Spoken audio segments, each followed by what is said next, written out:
नाहर लोगोफोर आर'नाइ जोंनि हारिनि सिनायथि आं बेखौनो गोदोनायाव लानानै गिदिंगासिनो दं लोगोफोर गांनैसो लाबोनो रोंबावनायबा आं बिराद मोजां जागौमोन मानोना आर'नाइ लानाय लोगो लोगो मानसिफ्रा बिराद नायो माने खायफाया मिथिगौ खायफाया मिथिया बेनिफ्राय बबेनिफ्राय फैदों मा हारि बा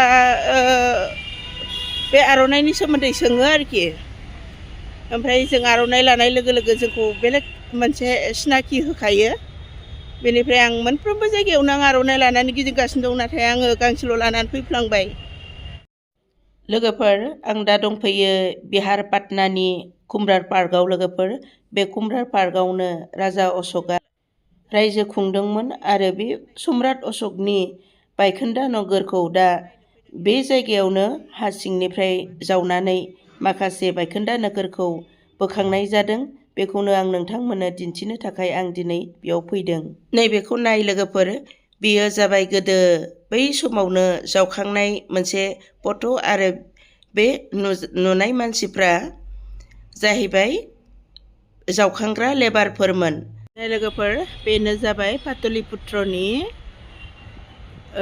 जावखांनाय जिरादफोरखौ दोननाय मिउजियाम न' बेयावनो गासिबो नायबा बेयावनो बुजिजोबो आरो मिथिजोबो टाइम हाँ जो अशोक का जो थी था ना उसमें खुदाई जब हो रहा था ना अच्छा उसका ये है अच्छा अच्छा अच्छा उधर 80 पिलर इधर से जाइएगा तो 80 पिलर का खुदाई हुआ था एक बार अच्छा फिर ढक दिया गया है अब फिर शुरू हुआ है खुदाई अभी भी मिलता है क्या अभी भी मिल सकता है आप ऐसे जाइएगा ना अच्छा एक पिलर ओरिजिनल 80 पिलर में एक पिलर से रखा हुआ है चकुंडा में अच्छा फिर बाकी पिलर उधर है हाँ जो कि एक बार निकला था अच्छा थोड़ा थोड़ा दिखाई देता है जो ये फोटो में है हाँ और उसके बाद उसको कोई अधिकारी आए होंगे तो कुछ दिक्कत की वजह से भरे होंगे अच्छा। फिर अब अधिकारी आए हैं जो कि खुदाई शुरू किए हैं खुदाई होगा अच्छा अच्छा अभी भी खुदाई चल रहे हैं अच्छा आज लेबर तो ये सब खुदाई का काम चलने समय में था शुरू जो हुआ था ना उसमें अच्छा अच्छा लोगोफोर नै बियो हा सिङाव माने सम्राट अशोकनि समाव बानायनानै गालांनाय हाजों फबजानाय जिनिसफोरखौ नैबे लेबारफ्रा माने जावखांबाय थादोंमोननो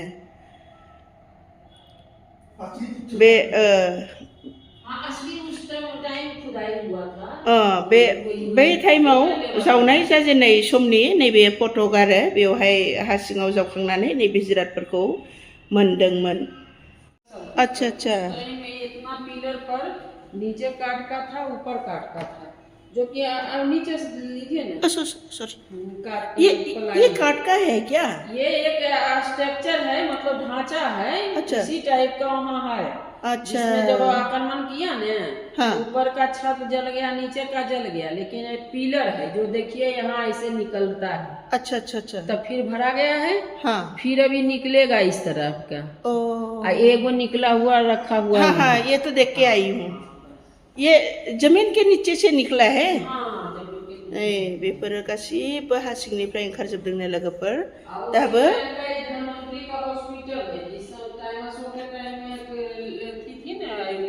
हाँ हाँ डॉक्टर हाँ उनका ही अथी था हॉस्पिटल उसका स्ट्रक्चर ही है जो कि आप देखी होंगी अच्छा अच्छा ये हॉस्पिटल था लोगोफोर बे जायगायावनो राजा अशोकआ रायजो खुंदोंमोन आरो बेनि हा सिङावनो दा जावखांनानै राजा अशोकनि बानायनानै गालांनाय माखासे जिरादफोरखौ मोनगासिनो जावखांनानै मोनदों आरो दाबो जावखांनाय खामानिया सोलिगासिनो दङ लोगोफोर नैबे अन्थाइफ्रानो गासिबो हा सिंनिफ्राय जावखांनानै मोननाय बे जाबाय सम्राट अशोकनि खुंथाय समनि थालांनाय बायखोन्दा अन्थाइफोर बेफोर अन्थाइखौ बे हा सिङावनो जावखांनानै मोनदों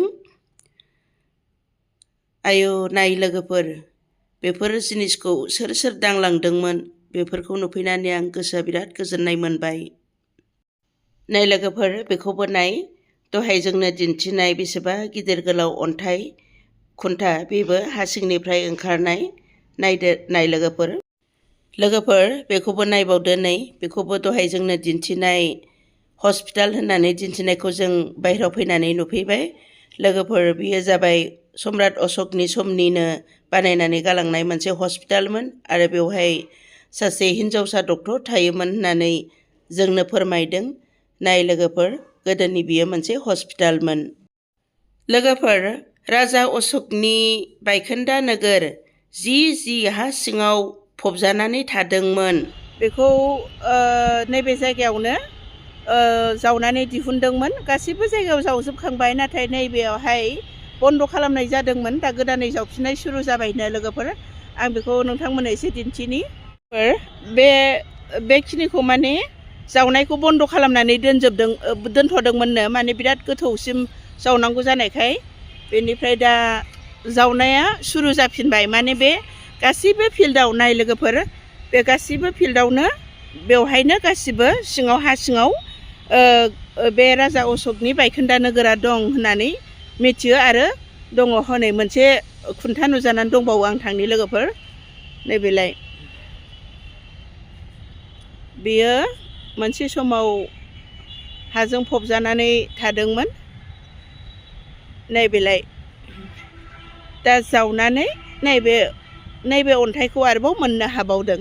नै नुजानानै दं लोगोफोर। दा बेखौ जावनायखौ बन्द' खालामनानै दोनदोंमोन होननानै मिथिदों। नाय लोगोफोर, खोनानोसो मोनोमोन नाथाय आं गावनि मेगनजोंनो नुफैबाय।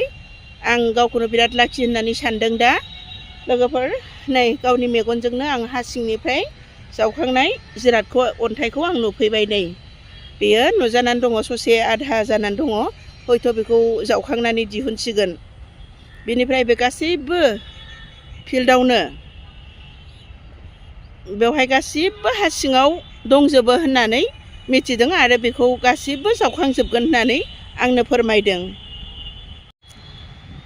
लोगोफोर, दिनै आं राजा अशकनि बायखोन्दा नोगोर, माने राजा अशकआ रायजो खुंलांनाय पाटलिपुत्र, गोजाम पाटलिपुत्रआव फैनानै जोबोद गोजोननाय मोनबाय।